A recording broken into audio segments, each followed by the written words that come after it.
Brought to you by Thirds Business School, sculpting global leaders for 45 years and beyond.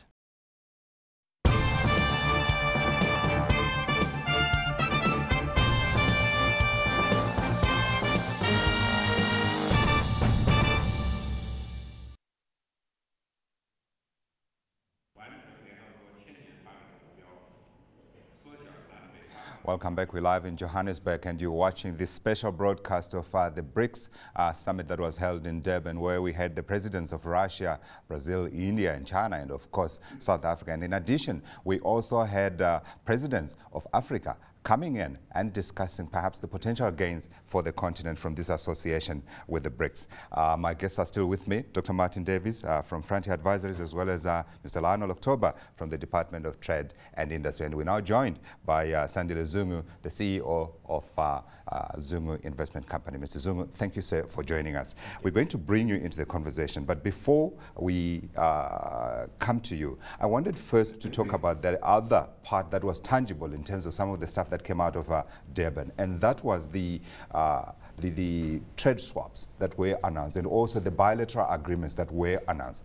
Talk to us, Mr. October, if you can, just about the import first of those deals that were done and the potential perhaps in the future for similar type deals coming through.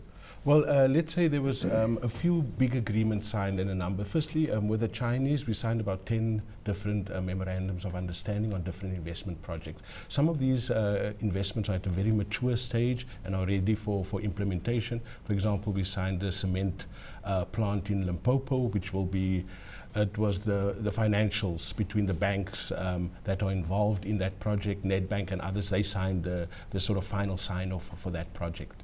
Then there was also the agreement with Transnet, right, where it was for infrastructure, for rail infrastructure, and there will be a 5 billion facility for that.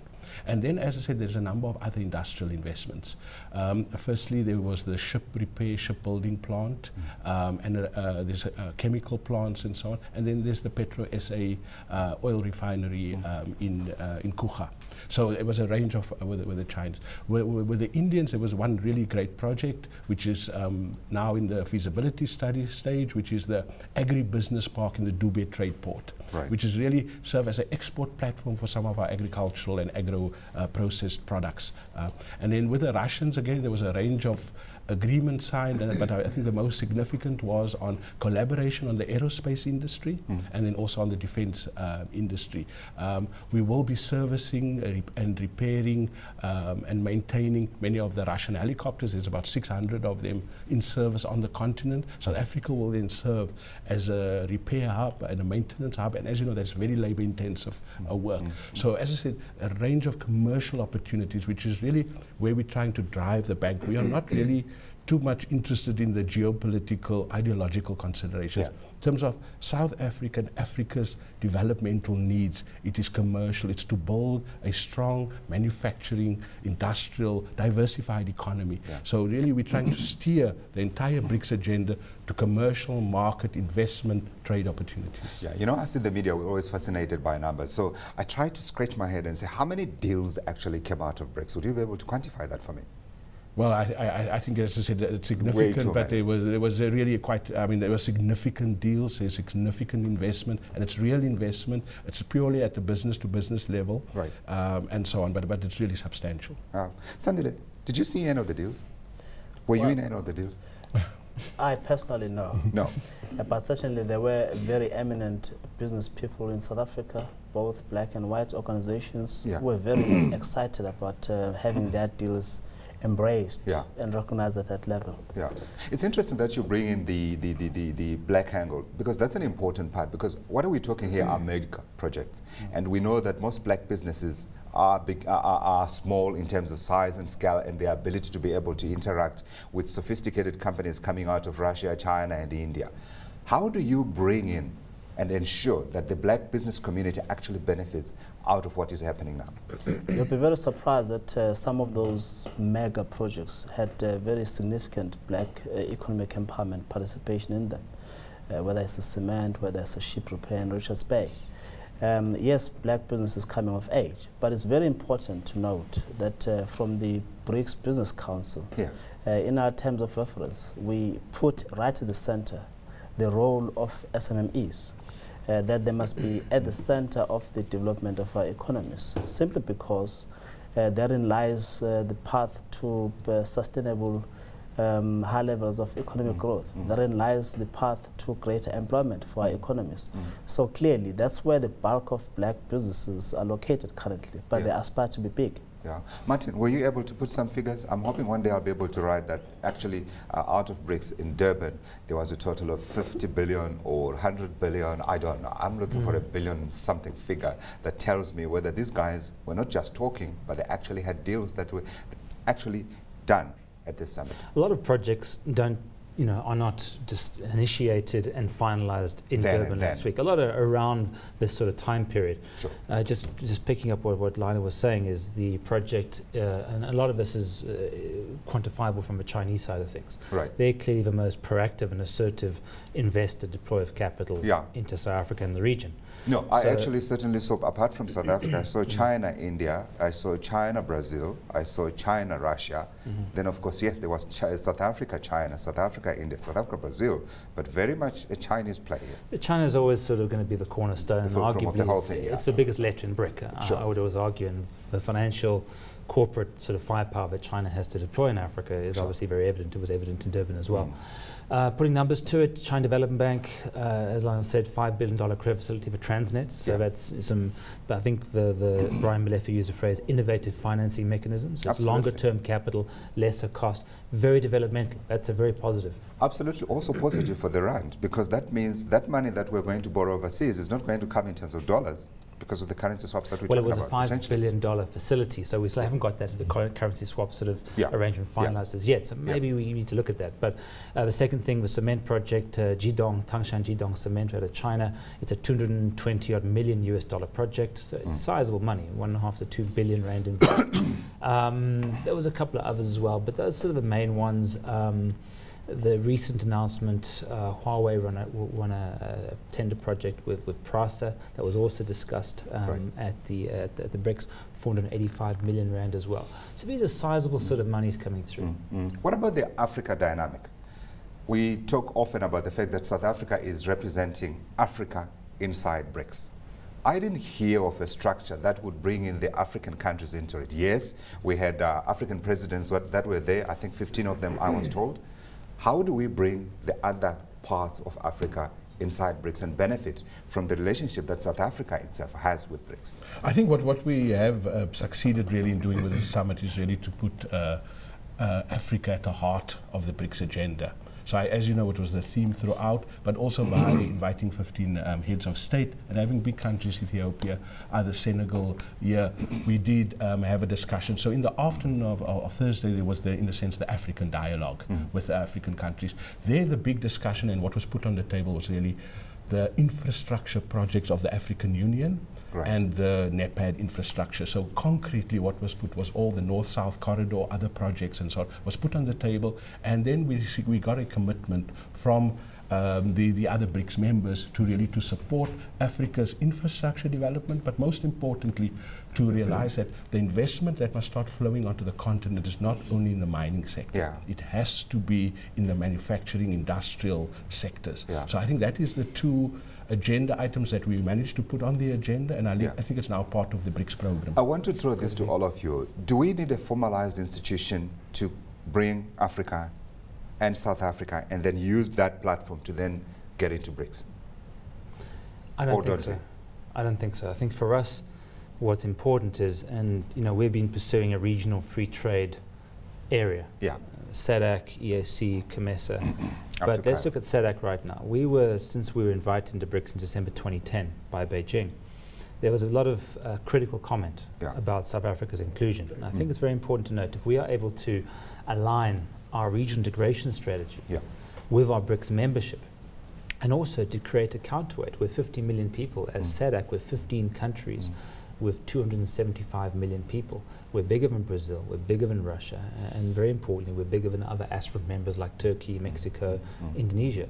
So it's very, very important, I believe, is to really, really push very hard our region integration sort of efforts, align it to our BRICS membership, and ultimately the S in BRICS should stand for SADC, not just South Africa. SADC, not Africa. Well, I think it has to be the whole of the continent. But I think what Martin is demonstrating is that in the immediate neighborhood of South Africa, you have over 250 million people. Sure. In terms of numerical strength, that actually gives us a huge advantage. But we are already greatly integrated with those economies, better than the whole of the African continent. But where lots of activities happening on infrastructure build, even resource exploitation, in the positive sense, is in the rest of the continent.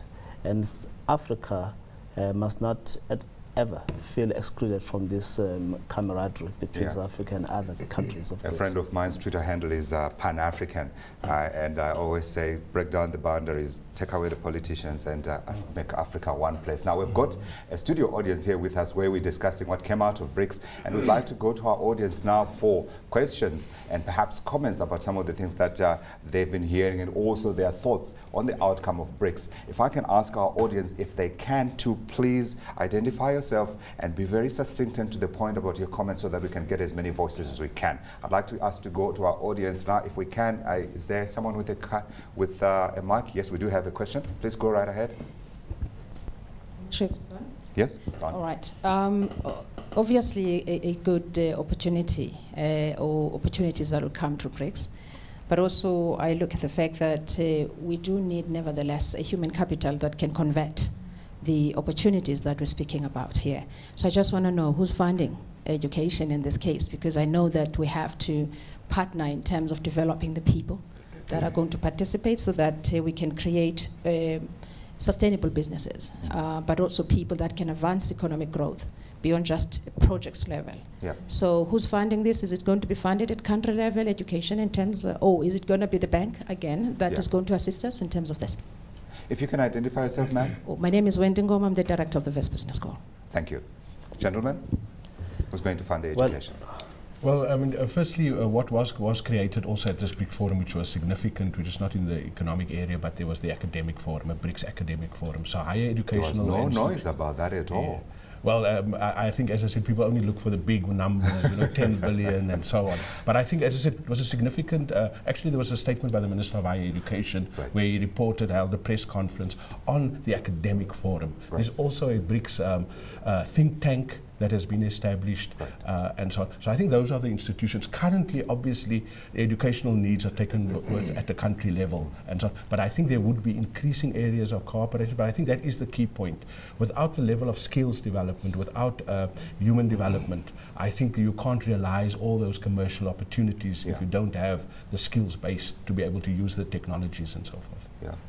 Well, I think it's quite important to note as well that in the terms of reference of BRICS Business Council, the issue of skills development, knowledge transfer, was very much an integral part of our terms. So which means that the issue of skills development is not happening in isolation. It's an integral part of all the elements, institutions that have been set up by BRICS. It's a very important initiative indeed. Absolutely. Okay, we've got some more questions. Well, thank you very much. My name is Virendra Gupta. I'm the Indian High Commissioner here. And I'd like to thank this opportunity for participating in this debate. It's been a very useful discussion this morning. From India's perspective, the summit has been highly successful. Because if you look at the tangibles, the decision to establish the BRICS-led development bank, and the fact that it has come about in such a short time for the leaders to have agreed, I think that is a very, very tangible and very concrete step, and could provide an opportunity for institutionalized interaction with the developing countries. Because I think there would be a window that the bank would offer for undertaking projects in Africa and the other developing countries as well. Other decisions to set up the academic forum and the BRICS Business Council, these are also very, very tangible decisions. And if you look at if you compare it with the previous summits, I would say that the summit in Durban has gone far beyond what the other summits have achieved. And I think it is quite understandable and natural, because BRICS is a work in progress. It's only been 5 years. And when the business leaders, when the political leaders come together, it is very natural for them to begin to go beyond just dialoguing, begin beyond discussions. And I think we are beginning to see the more tangibles coming into this forum, the opportunities for cooperation. Now, I should add that from our point of view, one of the most important things that Durban Summit has achieved is to provide that interface with the African countries. This, of course, different BRICS countries already have a very high level of continuing engagement with Africa. And the summit provided yet another opportunity to continue that. So I think that is something that all BRICS leaders, including our Prime Minister, greatly welcomed. Thank you. Thank you very much, Mr. High Commissioner, for those comments and endorsement of what took place in Durban. There's another question. Please go ahead. Yes, good morning. My name is Danisa Baloyi from the Black Business Council. I think what needs to be emphasized is that in all of that, there were people-to-people engagements. And to me, that's the most important as a business person, to have met with other business people. Outside of all the discussions, the business forum that was held gave a huge platform for people-to-people interaction. And I believe that having listened to you asking about whether there will be success in the future around the engagement, I think there will be, because business will write its own rules of engagement that will impact on what our political leaders also decide. So I think it was a success, but But what about the issues that I raised around skills, around ability and scale to be able to engage with these very, very big companies that are coming here? Because it's not the SMMEs that are coming here, it's the big boys. But I think some of the presenters have indicated that part of what we put on the table was that there has to be a clear indication that there will be small business development. And also the development and the inclusion of women in business. And we hope as we move along, there will be a Women Business Council. Because we think that women play a huge role in business development on our continent, but to a very large extent remaining on the periphery. But we think the point that has been made by the High Commissioner is important, that it's just been 5 years, and a lot of people are concerned as to whether this will work or not. We think we can either make it work or make it not work. It's incumbent on all of us to make sure that BRICS works for us, particularly being on the African continent. Those guys in the other economies also have challenges of their own. We can help set up the rules that will benefit us and the rest of the continent, I think. Thank you very much. Do we have any more questions?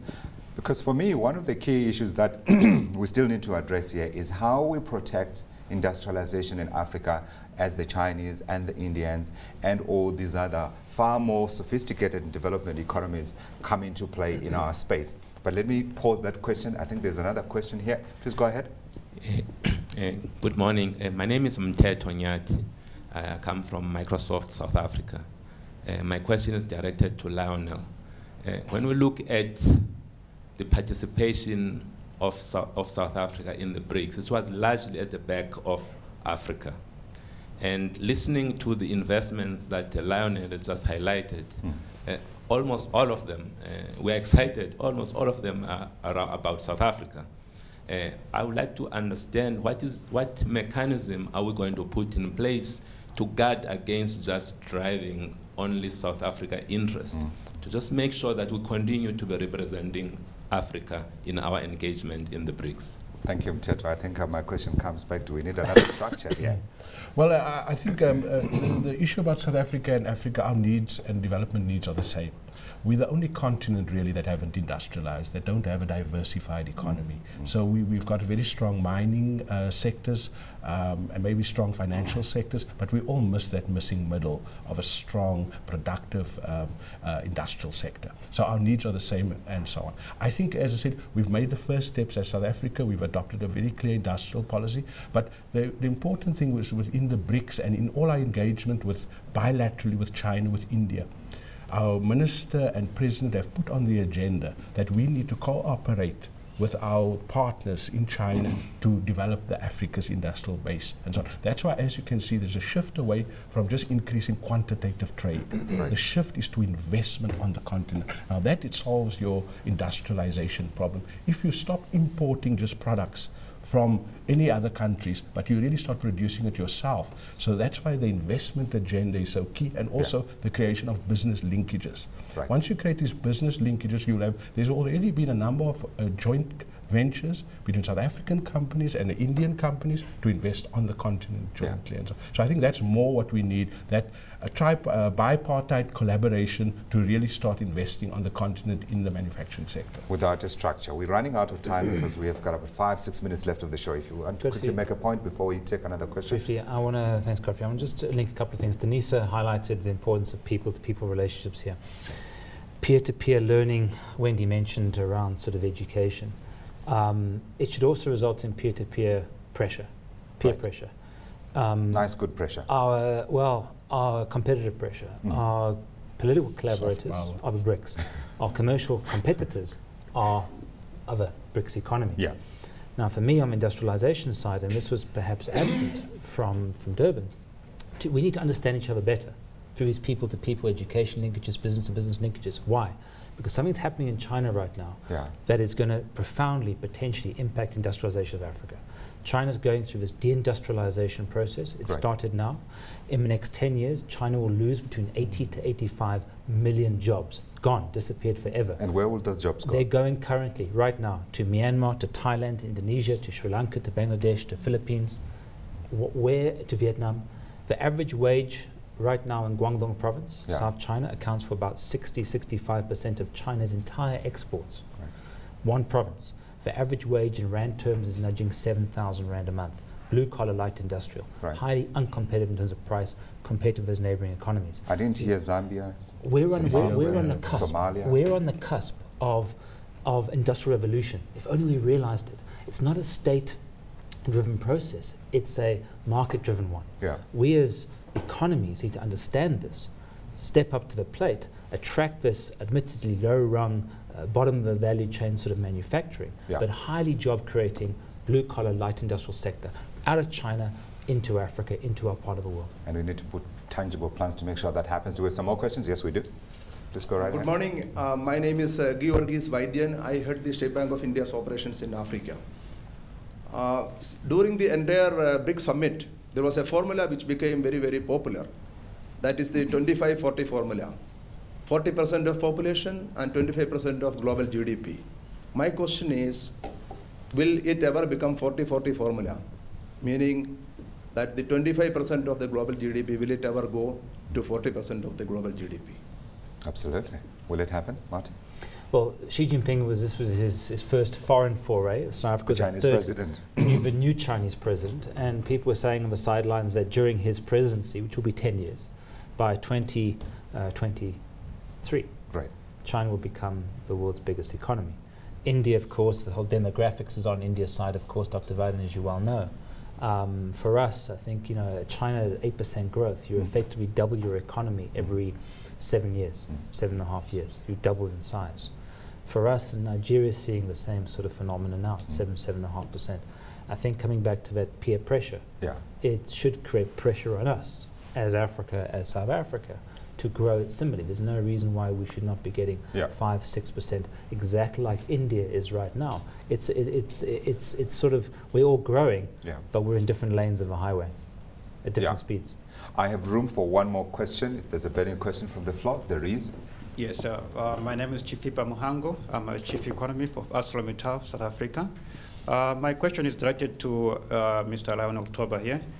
You mentioned on the issue of some of the projects or deals that have been announced, and I was particularly interested in the one with, which says to do with Petro SA. I think it's called the Project Mtombo.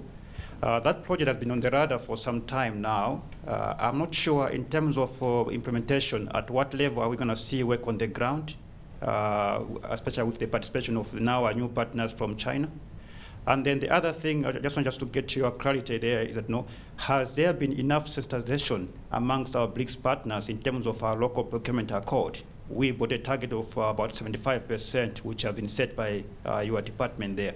Have we sensitized our partners enough when it comes to issues like that, especially when it comes to project participation from our partners? Thank you. Thanks very much. We've got less than a minute. Well, let me take the last one first. For example, on sensitizing our partners, for example, if you take the PRASA rail contract, they're building 95 coaches. They won the contract. 80 of the 95 must be built in South Africa. So that's how we've enforced local content into all these contracts with our BRIC partners, and our partners understand that.